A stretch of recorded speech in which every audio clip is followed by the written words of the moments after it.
Calipers are perhaps the most versatile measuring tool. They can measure external and internal features as well as depths. However, while versatile, calipers are also a master of none. For each type of measurement that a caliper can take, there is another tool that is capable of performing that same measurement both more accurately and precisely. By designing a tool that can measure almost any feature, it's also easy to pick up the wrong dimension. An example of this would be aiming to measure the internal diameter of a circle, but accidentally measuring a shorter chord instead. Nevertheless, calipers will be more than sufficient for gathering most of the dimensions from the parts we will create in class. This is especially true for parts created with loose tolerance processes such as filament-based 3D printing. To quickly cover the anatomy of a caliper, we have the external jaws, internal jaws, and depth gauge. The lower external and internal jaws move up and down to take the measurement. On analog calipers such as these, a small gear that's tied to the lower jaws drives this dial on the indicator. As the gear travels the track, the reading on the dial changes. Digital calipers, which are far more common, have capacitance sensors that run along their length. As the lower jaws move, the capacitance changes, which is translated to a measurement and displayed here. It's not uncommon to turn your digital caliper on and have an erroneous reading. Therefore, it's important to zero out your calipers before measuring. Some calipers have both a zero and origin button. For calipers with both buttons, the origin sets the absolute zero for when you turn the calipers on and off, and the zero button is just for relative measurements. Other calipers just have the absolute zero button. After turning the calipers on, we will close the jaws all the way. If the reading is not zero, then we will hold the origin button, if present, or just the zero button. Open and close the calipers a couple times to ensure that zero location is repeatable.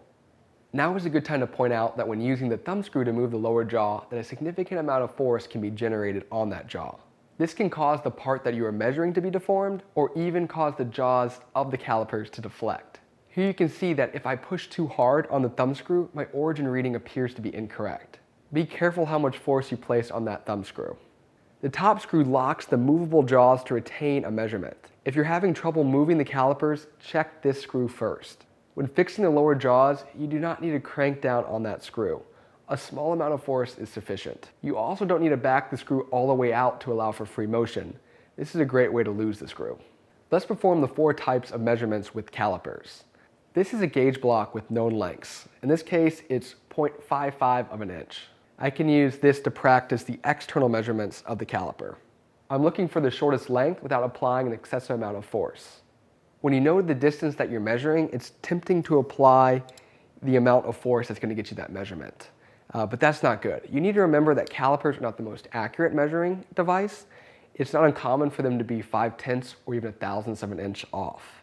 When practicing, focus on applying the same amount of force from gauge block to gauge block or from part to part.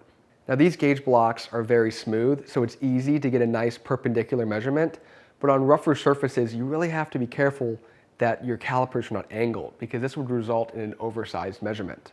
For internal measurements, a ring gauge like this 3/8 inch bore is ideal for practicing with the internal jaws. Generally, calipers struggle to accurately measure internal diameters because these knife edges are not perfectly in line with each other and they have some thickness. You can get a close measurement, but calipers should not be used for measuring IDs on tight tolerance parts. To measure depths, I place my part such as this ring gauge on a flat surface. Granite countertops are great reference surfaces. As I move the lower jaw, the depth gauge pops out of the bottom.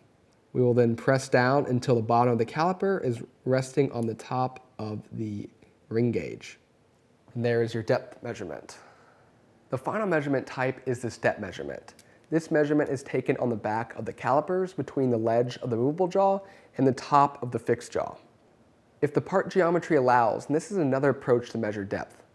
The step measurement is more rigid than the depth gauge, and in my experience has been more accurate at measuring longer distances. The calipers are incredibly versatile, and I always have one close by. But let's take a look at another tool which is both more accurate and more repeatable than the external jaws of the vernier caliper.